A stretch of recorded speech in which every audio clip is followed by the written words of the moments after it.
Magandang umaga po. Narito na po ang magiging lagay ng panahon ngayong umaga ng Linggo, February 22, 2026.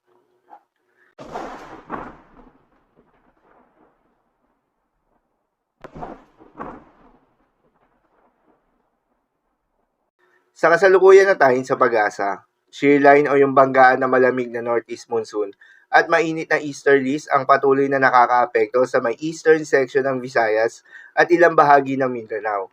Dahil dito ay asahan yung maulap na kalangitan na may kalat-kalat ng mga pagulan at isolated thunderstorms.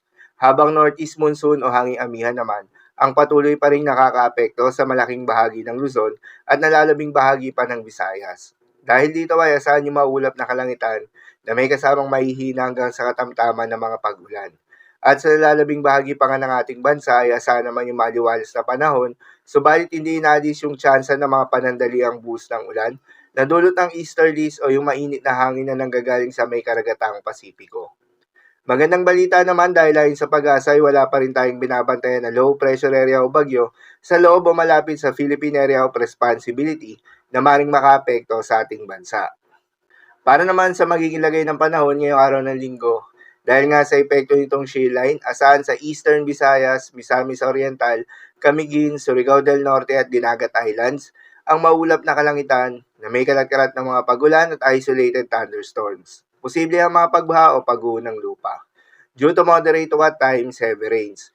Habang sa Cagayan Valley, Apayao, Kalinga, Aurora at Quezon, ay asahan naman yung maulap na kalangitan na may kasamang mahihinang pagulan na dulot ng northeast monsoon.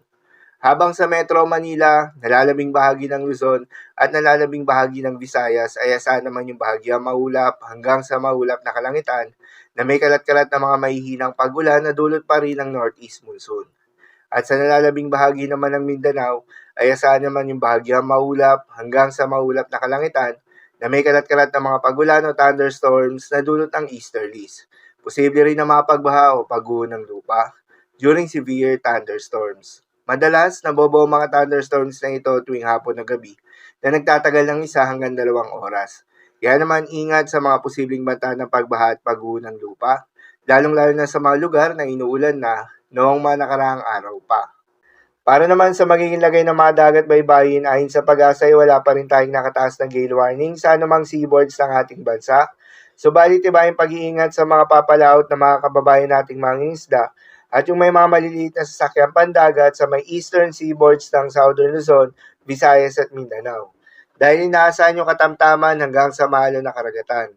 Habang banayad hanggang sa katamtaman ng mga pag-alo naman sa nalalabing seaboards ng ating bansa. So yun lang po para sa lagay ng panahon ngayong araw ng Linggo. Keep safe everyone.